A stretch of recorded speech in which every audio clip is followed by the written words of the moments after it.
जय श्री कृष्णा। राधे राधे दोस्तों। ओम श्री गणेशाय नमः। गौरी पुत्र गणेश की जय। आज सुनिए फाल्गुन मास में बुधवार की व्रत कथा। साथ में सुनेंगे धन समृद्धि प्रदान करने वाली, बरकत देने वाली माता अन्नपूर्णा की कथा। तो इन सभी कथाओं को श्रद्धा और भक्ति के साथ आप पूरा अवश्य सुनिए। प्रेम से बोलिए गणेश जी महाराज की जय हो। बहुत समय पहले की बात है। गांव में एक भाई बहन रहते थे। भाई बहुत गरीब था पर उसकी बहन पैसे वाली थी। जब बहन के ननद का विवाह था तब बहन ने ना तो अपने भाई को विवाह में आने का निमंत्रण दिया और ना ही कोई चिट्ठी भेजी। भाई को बाहर वालों से पता चला कि उसकी बहन के ननद का विवाह है। भाई ने अपने गांव वालों को बताया।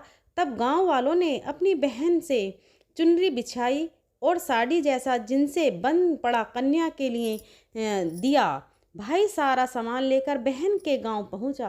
बहन के घर जाने पर बहन की देवरानी बोली, भाभी जी आपके भाई आए हैं। तो बहन ने पूछा, कैसे आए हैं और क्या पहना है? तब देवरानी ने कहा, पैदल आए हैं, फटी पगड़ी फटी धोती पहने हैं। तो बहन बोली, मेरे ससुर हवेली के सामने दुकान में बैठे हैं, मुझे शर्म आती है। भाई को बोलो पीछे के दरवाजे से आए। भाई के आते ही बहन ने भाई को एक कमरे में बंद कर बाहर से ताला लगा दिया। एक तरफ लड़की का विवाह हो रहा था, गाजे बाजे बज रहे थे, अतिथियों को भोजन कराया जा रहा था और दूसरी तरफ भाई को कोई भी पानी तक पूछने वाला नहीं था। तभी भांजे की बहू को दया आई और उसने दरवाज़ा खोल दिया। दरवाज़ा खुलते ही भाई वहाँ से भागा। 2 दिन के भूखे प्यास रहने के कारण उसे चक्कर आने लगे। रास्ते में एक गणेश जी का मंदिर था। वहां जाकर वह गिर गया और रोते रोते गणेश भगवान को अपनी व्यथा सुनाई और बोला, हे गणेश जी महाराज, आज मेरी गरीबी के कारण से मेरी सगी बहन ने मुझे धिक्कार दिया। घर जाने पर मेरी पत्नी मेरे बच्चे जब पूछेंगे कि विवाह से क्या मिठाई लेकर आए हैं तो मैं क्या जवाब दूंगा। तब गणेश जी को उस पर दया आई और गणेश जी भगवान बोले, मेरे बगीचे में ककड़ी और तरबूज तोड़ कर ले जा। तब भाई ने ककड़ी तोड़कर झोला भर लिया और अपने घर गया। घर जाते ही बच्चों ने पूछा, पिताजी बुआ के यहाँ से हम लोगों के लिए क्या लाए हैं? झोला झोला खोलते ही छोटे तरबूज सोने के गेंद में बदल गए। बाकी तरबूज काटने से हीरे मोती निकले। पत्नी बोली, आप बहन के घर से इतना क्यों लाए हो? आपकी बहन ने हम लोगों को बहुत ज़्यादा दे दिया है। भाई ने कुछ भी जवाब नहीं दिया। गणेश भगवान की कृपा से उनके दिल बदल गए। भाई का काम धंधा जोरों से चलने लगा। धीरे धीरे गहने कपड़े, रहने के लिए मकान बन गए। पत्नी बोली, एक बार ननद जी को बुलाकर लाओ। तो भाई ने एक नए कपड़े, नए जूते पहनकर रथ में बैठकर बहन को लेने गया। देवरानी बोली, भाभी जी आपके भाई आए हैं। बहन ने पूछा, कैसे आए हैं और क्या पहना है? तब देवरानी बोली, रथ में बैठकर खूब ठाट बाट से आए हैं।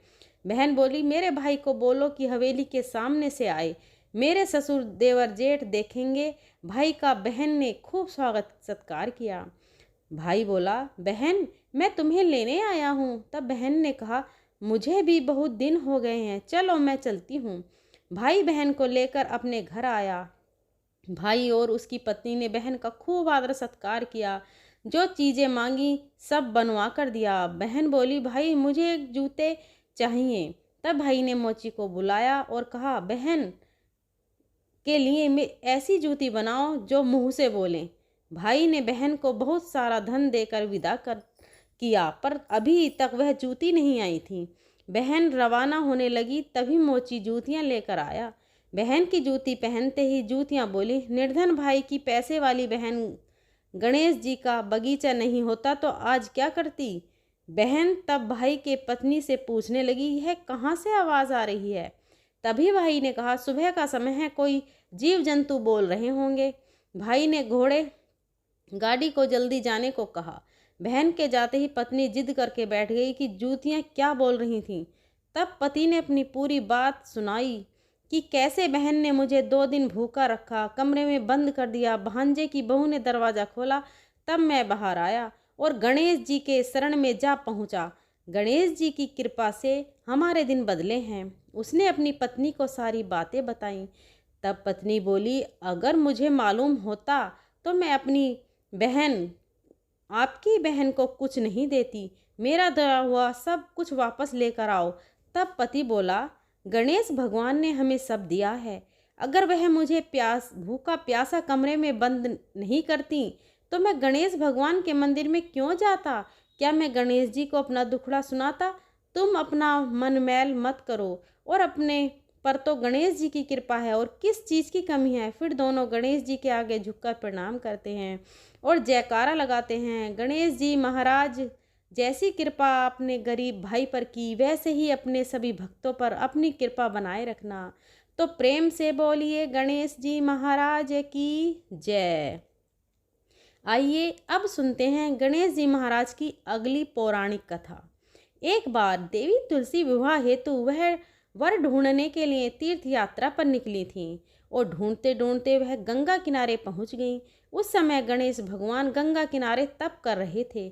उन्हें देखते ही देवी तुलसी उन पर मोहित हो गईं, और उनके मन में गणेश भगवान से विवाह की इच्छा उत्पन्न हुई। फिर देवी तुलसी ने गणेश जी के पास जाकर उनका ध्यान भंग कर दिया। आंखें खोलने के बाद गणेश भगवान के सामने देवी तुलसी खड़ी थीं, लेकिन सामने एक स्त्री है, इसलिए अपने क्रोध को नियंत्रण में रखकर गणेश भगवान ने पूछा, आप कौन हैं देवी, और मेरा ध्यान भंग करने का क्या कारण है? तो जवाब में तुलसी ने अपने परिचय के साथ गणेश जी से विवाह की बात कर ली। उत्तर में गणेश भगवान जी बोले, देवी मैं ब्रह्मचारी हूँ, इस वजह से मैं विवाह नहीं कर सकता। अपने विवाह प्रस्ताव के लिए ना सुनने के बाद देवी तुलसी क्रोधित हो गईं, और उन्होंने गणेश जी को श्राप दे दिया कि उनका ब्रह्मचर्य टूटेगा और उनकी 2 विवाह होंगे। इस बात पर गणेश भगवान भयंकर क्रोधित हो उठे, क्योंकि एक तो वह स्त्री हैं, इसलिए ध्यान भंग करने पर भी गणेश जी ने कुछ नहीं कहा, और इतनी विनम्रता से बात करने पर भी उन्हें श्राप दे दिया। फिर गणेश जी ने भी देवी तुलसी को श्राप दिया कि तुम्हारा विवाह शंख चूर्ण नाम के असुर के साथ होगा। एक देवी होकर भी उनका विवाह एक राक्षस से होगा। यह जानकर देवी तुलसी विचलित हो गई और विनायक जी से इस कठोर श्राप से मुक्ति दिलाने की क्षमा याचना करने लगीं। फिर गणेश जी को तुलसी देवी पर दया आ गई। वे बोले कि मेरा श्राप तो बदल नहीं सकता, वह तो सच होकर ही रहेगा, लेकिन अगले जन्म में तुम एक पेड़ बनोगी और भगवान महाविष्णु जी को अत्यंत प्रिय होगी। उनकी पूजा में भी तुम्हारा एक महत्वपूर्ण स्थान होगा, और कलयुग के इंसानों को तुम मोक्ष का मार्ग दिखाओगी। लेकिन तुमने मेरा तप भंग किया है और मुझे ब्रह्मचारी होकर भी 2 विवाह का श्राप दिया है, इसलिए मेरी किसी भी प्रकार की पूजा में तुम निषिद्ध रहोगी। इस प्रकार देवी तुलसी गणेश भगवान की पूजा में निषिद्ध हो गई। प्रेम से बोलिए गणेश भगवान की जय। आइए सुनते हैं गणेश जी के विवाह की कथा। भगवान गणेश का मुख हाथी का है और एक दांत भी टूटा हुआ है। इन्हीं 2 कारणों की वजह से उनका विवाह नहीं हो पा रहा था।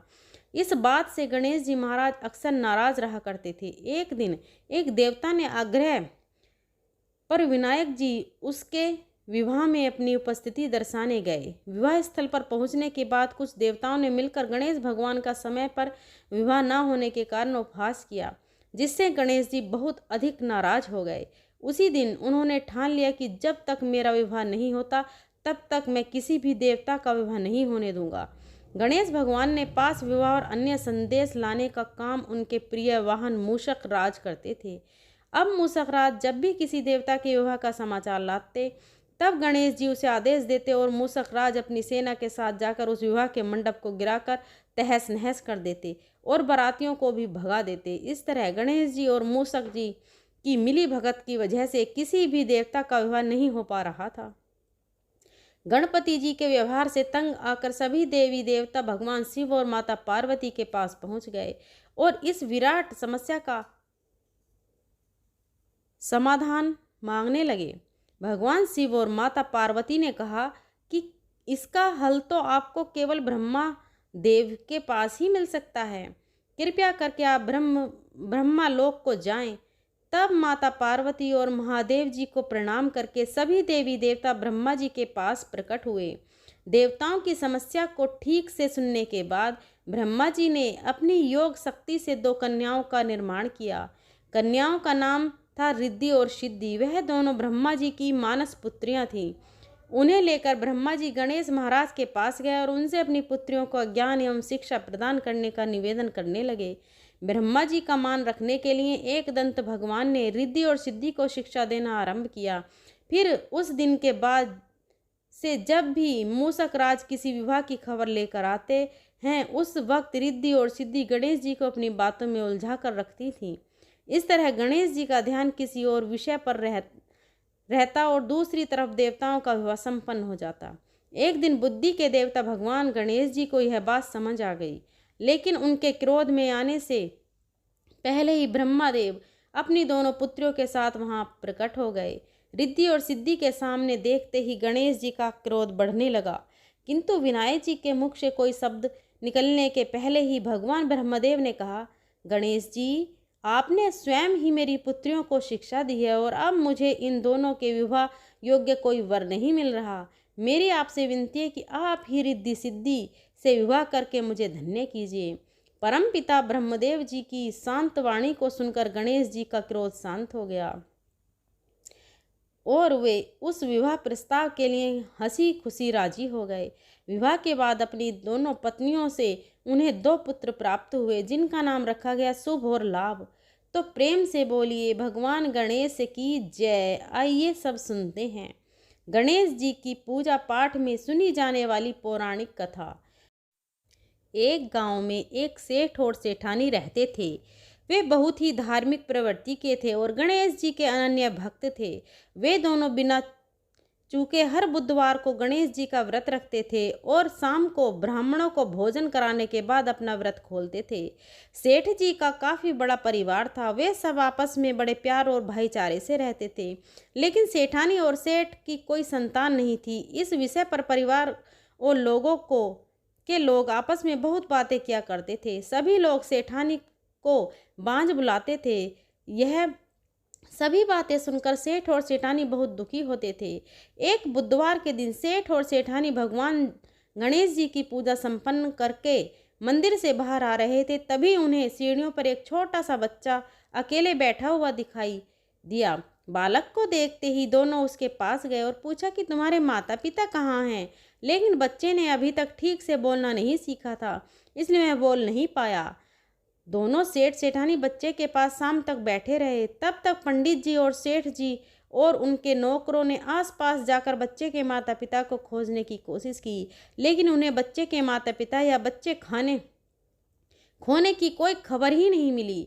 फिर पंडित जी ने सेठ और सेठानी को वह बच्चा अपने घर ले जाने के लिए कह दिया। साथ में यह भी कहा कि अगर बच्चे के माता पिता यहाँ आते हैं तो मैं स्वयं उन्हें आपके पास ले आऊँगा।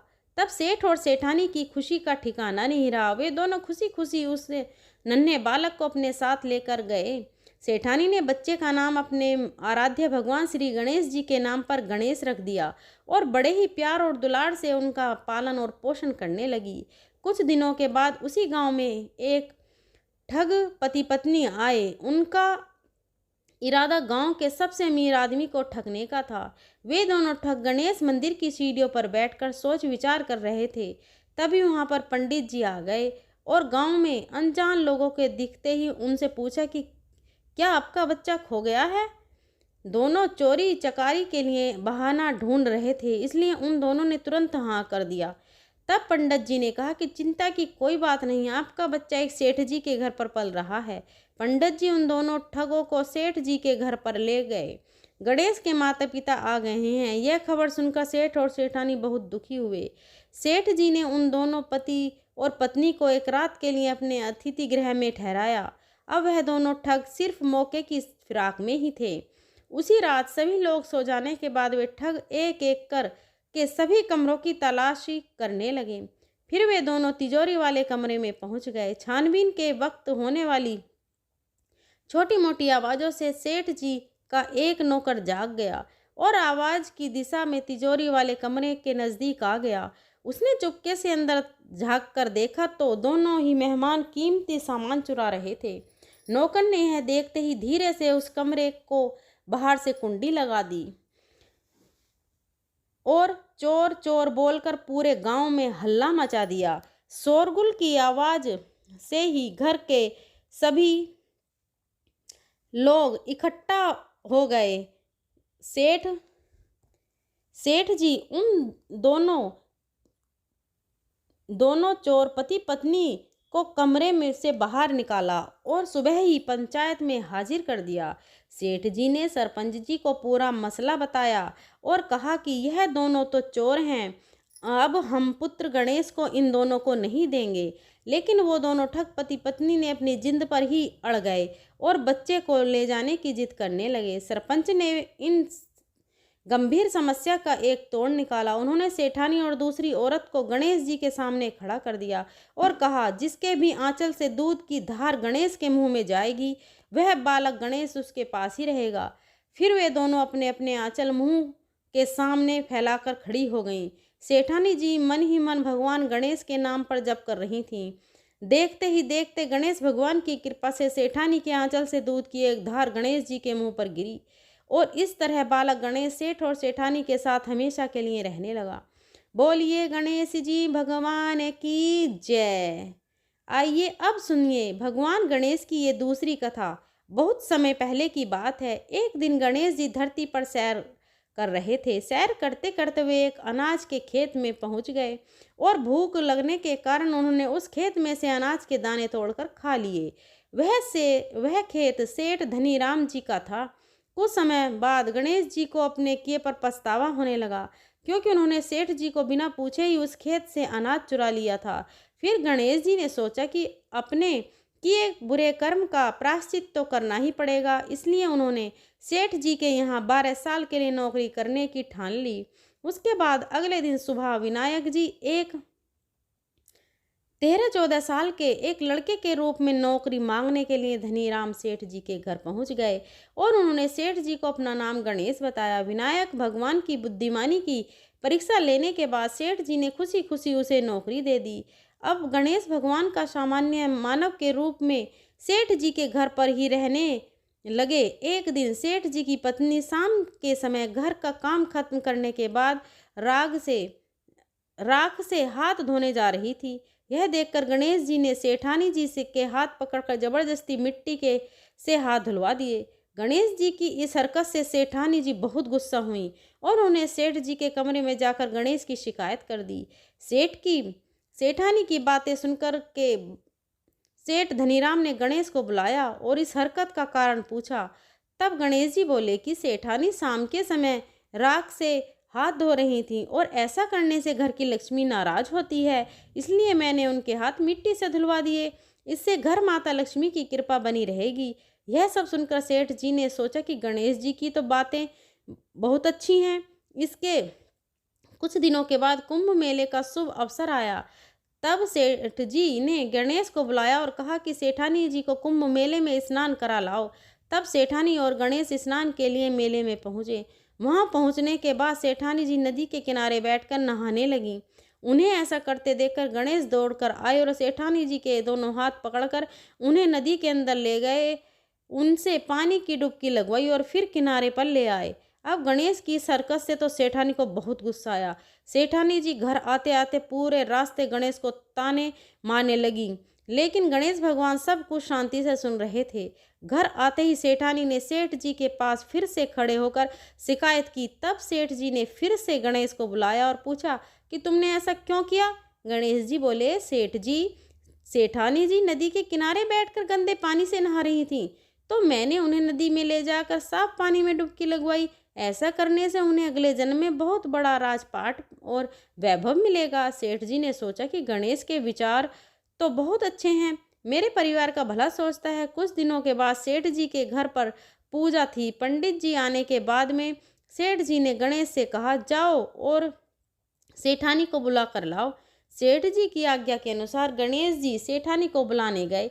उस वक्त सेठानी काली चुन्नी ओढ़कर कमरे से बाहर आ रही थी। वह देखते गणेश जी वह काली चुन्नी उतार कर फाड़ दिए और कहा कि पूजा के लिए लाल रंग की चुन्नी ओढ़कर आओ। अब सेठानी जी गणेश जी पर बहुत नाराज हुई और उन पर चिल्लाने लगीं। इस आवाज़ को सुनकर सेठ जी वहां पर भागते हुए आए और पूछा कि क्या हुआ। तब सेठानी ने बोला, गणेश ने मेरी चुन्नी फाड़ दी। फिर सेठ जी ने भी गणेश को बहुत डांटा। जवाब में गणेश जी ने कहा कि सेठ जी, पूजा में कभी काला वस्त्र नहीं पहनते, इससे शुभ का काम सफल नहीं होते, इसलिए मैंने ऐसा किया। सेठ जी ने सोचा कि गणेश तो बहुत समझदार है। इसी तरह लीला रचाते हुए उसी घर में गणेश जी के 12 साल बीत गए। एक दिन सेठ जी ने नया कारोबार शुरू करने से पहले घर में पूजा रखी थी। पूजा करते करते सेठ जी को याद बताया कि पूजा की सामग्री में गणेश भगवान की मूर्ति तो है ही नहीं। तब उन्होंने अपने नौकर गणेश को पूजा घर से भगवान विनायक जी की मूर्ति लाने के लिए कहा। तब गणेश जी बोले कि मुझे ही मूर्ति समझकर आप पूजा में विराजमान कीजिए, आपके सारे शुभ काम सफल हो जाएंगे। इस बात को सुनकर सेठ जी को गुस्सा आया और वे बोले, गणेश, तुम अब तक सेठानी से मजाक करते थे, अब मुझसे भी करने लगे हो।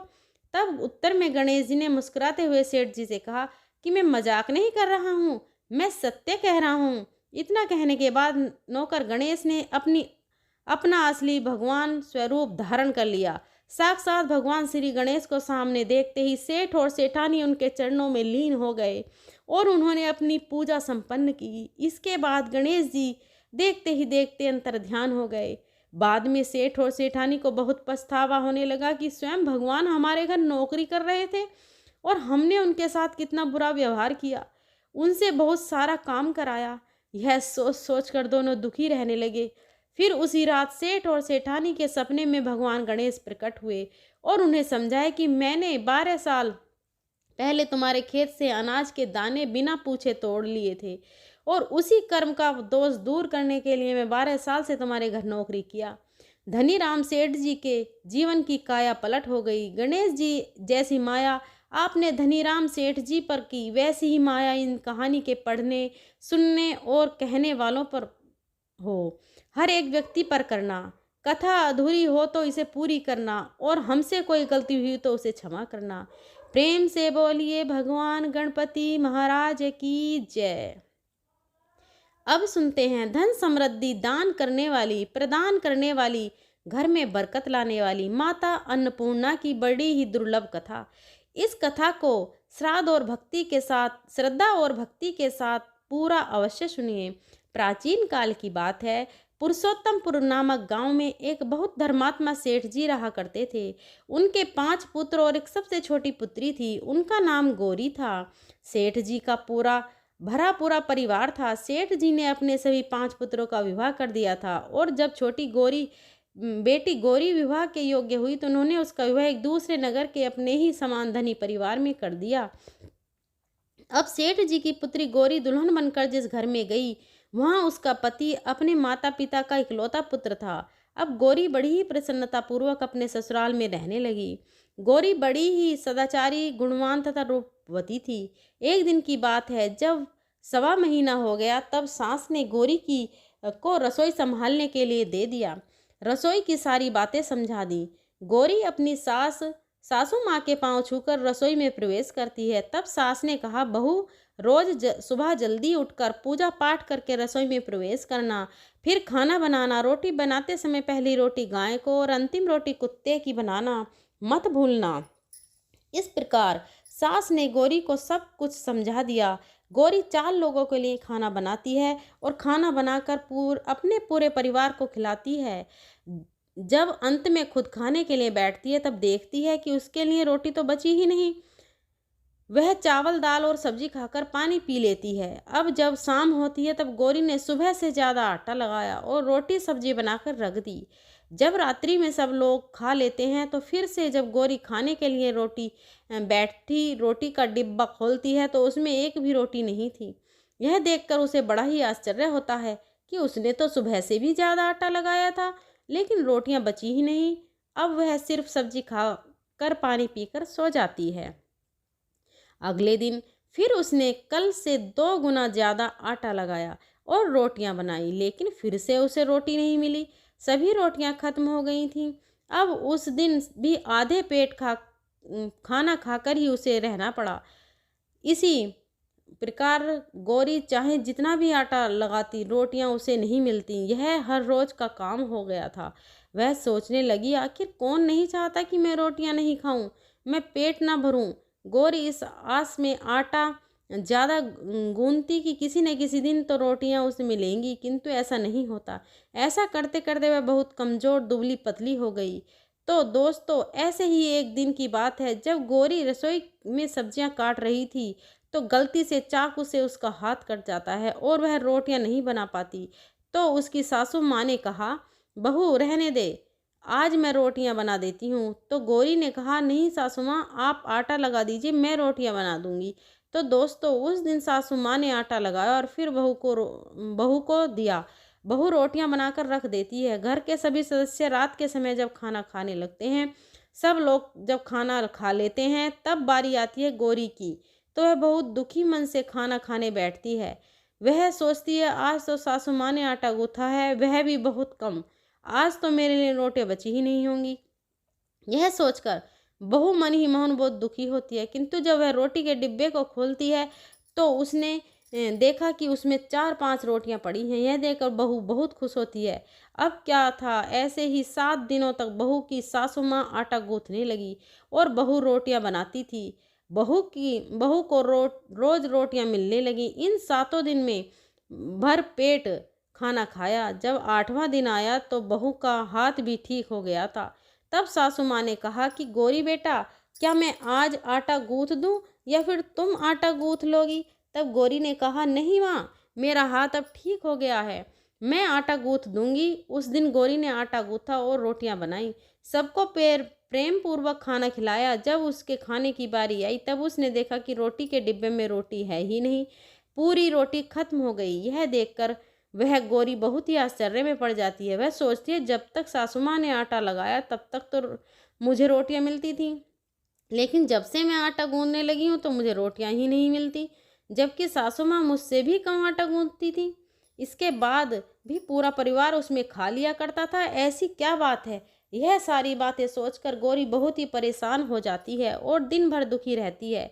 एक दिन की बात है, गौरी के पति ने गौरी से पूछा कि गौरी, तुम इतना उदास क्यों रहती हो? इतना सारा धन संपत्ति सब तुम्हारा ही तो है, तुम्हें रोकने टोकने वाला कोई नहीं है। तुम अब मन से अपनी पसंद का भोजन बनाकर खाती हो, तुम प्रतिदिन इतनी कमजोर कैसे होती जा रही हो? गौरी ने लाज और संकोच से अपने पति को कुछ नहीं बताया। तब उसके पति ने सोचा कि शायद उसकी पत्नी को उसके माता पिता की याद आ रही है। इसलिए अगले दिन गौरी का पति अपने माता पिता से कहता है कि पिताजी, मुझे लगता है कि गौरी को उसके माता पिता की याद आ रही है, मैं उसे उसके मायके ले जाकर उस सबसे मिलवा लाता हूँ। अपने बेटे की बात सुनकर गौरी की सात ससुर तैयार हो जाते हैं और उसे जाने की अनुमति दे देते हैं और कहते हैं, बेटा, यदि बहू को अपने माता पिता से मिलकर प्रसन्नता होती है तो अवश्य ही तुम उसे उसके मायके ले जाओ। अब गौरी का पति अपनी पत्नी को लेकर उसके मायके जाता है। दामाद और बेटी को देखकर उनका बहुत ही आव भगत होता है। तरह तरह के व्यंजन बनाए जाते हैं, उन्हें खिलाए जाते हैं, बहुत सेवा सत्कार होता है। उसी दिन रात्रि में समय मिलने पर गौरी की माँ ने अपनी बेटी को कोने में ले जाकर पूछा, बेटी, तुम इतनी दुबली पतली कैसे हो गई? तुम तो बहुत ही कमजोर दिख रही हो, क्या बात है? तुम्हें कौन सी बात खाए जा रही है? क्या तुम्हारे ससुराल वाले तुम्हारी चिंता नहीं करते, तुम्हें दुख देते हैं, या ऐसी कौन सी बात है जिससे तुम्हारी यह दशा हो गई है? अपनी माँ की बात सुनकर गौरी अपनी सारी परेशानी, सारी चिंताएं, सब कुछ बताती है। अपनी बेटी की बात सुनकर गौरी की माँ ने कहा, बेटी, हमें लगता है माता अन्नपूर्णा तुमसे नाराज हो गई हैं। इस विषय में तो मैं कुछ नहीं कर सकती, क्योंकि तुम्हारे ससुराल में हमारे बोलने का कोई अधिकार नहीं है। इसलिए मैं तो कहती हूँ कि तुम यहाँ से जाने के बाद इस विषय में अपने सास और ससुर से बात करना और वही कुछ हल बताएंगे और तुम्हारी समस्या का समाधान होगा। बेटी, माँ अन्नपूर्णा जिससे नाराज होती है उसके साथ ऐसा ही होता है। अब अपनी माँ की बातें सुनकर गौरी निश्चय करती है कि वह सारी बातें अपनी सास माँ के से कहेगी। अब जब सुबह का समय होता है तो गौरी अपने माता पिता से विदाई लेकर अपने ससुराल आ जाती है और ससुराल आने के बाद वह अपने सास ससुर और पति से सारी बातें कह सुनाती है। वह कहती है, माँ जी, जब से मैंने रसोई संभाली है, मैं खाना बनाती हूँ, तब से मुझे एक भी दिन रोटियां नहीं बचती हैं। बिना खाए ही सो जाती हूँ। किसी किसी दिन पानी पीकर ही सोना पड़ता है। किसी किसी दिन चावल सब्जी खाती हूँ, रोटी तो मुझे मिलती ही नहीं है। और माँ जी, आपको याद है मेरा हाथ कटा था, तब आप उस समय आटा गूथा करती थी, और वह भी बहुत कम। फिर भी मेरे लिए रोटियां बचा करती थी और मैं भरपेट खाना खाती थी। लेकिन अब जब मेरे हाथ का घाव ठीक हो गया है, तब से फिर से आटा गूंथने लगी और रोटियां बनाने लगी। अब मेरे लिए फिर से रोटियां नहीं बचती हैं। आधे पेट ही खाना खाती हूँ। अपनी बहू की बातें सुनकर सास को सब समझ में आ गया। उसने कहा, बहू, यह शायद मेरी गलती है। मैंने तुम्हें सब कुछ बता दिया कुछ, लेकिन एक बात तो बताना भूल गई। ऐसा कहकर सासू अपनी बहू का हाथ पकड़कर गौरी को रसोई ले जाती है। एक परात में आटा निकालकर उसे आटे को अच्छे से गूंथती है और गूंथने के बाद उस गुथे हुए आटे पर अपनी उंगलियों की 5 छाप लगा देती है और कहती है कि वह बहू, यह अन्नपूर्णा का छाप होता है, उनका चिन्ह माना जाता है। आटा लगाने के बाद कोई भी स्त्री इस तरह छाप लगाती है तो उसके घर में बरकत होती है। इसका अर्थ यह है कि माँ अन्नपूर्णा की कृपा सभी परिवार वालों पर बरसे और कोई भी सदस्य भूखे पेट ना सोए। बहू, मैं तुम्हें ऐसा बताना भूल गई। तुम आटा लगाते वक्त आटे पर अपनी 5 उंगलियों का छाप छोड़ देना और माँ अन्नपूर्णा तुम्हारे ऊपर अवश्य ही कृपा करेगी। तुम कभी भी खाली भूखे पेट नहीं सोओगी। यह बरकत का चिन्ह होता है। अब अपनी सासू माँ की बात सुनकर बहू हर रोज आटा गूंथती और उस पर अपनी 5 उंगलियों का छाप छोड़ देती और फिर रोटियां बनाती। अब बहू को हर रोज रोटियां मिलने लगी। वह भरपेट भोजन करने लगी और स्वस्थ भी हो गई। माँ अन्नपूर्णा की कृपा उस पर बरसने लगी। उसके हाथ में माँ अन्नपूर्णा का वास हो गया। घर पर कोई भी सदस्य भूखा नहीं रहता और जो कोई मेहमान आता या कोई भीख मांगने के लिए भिक्षुक आता, उसे भी खाना खिलाकर ही घर से विदा करती। इस प्रकार बहू के ऐसा करने से उसके घर में बरकतें होने लगी, अन्न की वर्षा होने लगी। तो प्रिय भक्तजनों, आटे को गूंद कर उस पर 5 उंगलियों का छाप लगाना हमारी पुरानी परंपरा है। यह माता लक्ष्मी जी और अन्नपूर्णा जी का चिन्ह है। माना जाता है ऐसा करने से माता अन्नपूर्णा सदा प्रसन्न रहती हैं और घर वालों पर अपनी कृपा दृष्टि बनाए रखती हैं। हमारे पूर्वजों से लेकर अब तक यह परंपरा चली आ रही है। सभी माताएं बहनें अपनी 5 उंगलियों की छाप आटे पर अवश्य लगाती हैं और माँ अन्नपूर्णा से प्रार्थना करती हैं कि सबका पेट भरना, सबका कल्याण करना और घर में अन्न धन की वर्षा करना। तो प्रेम से बोलिए अन्नपूर्ण माता की जय। ओम नमः शिवाय। जय माता दी। भोलेनाथ। ओम श्री गणेशाय नमः। आज की कथाएं अगर आपको पसंद आती हैं तो हमारे चैनल सुविचार विद काव्या को सब्सक्राइब करें।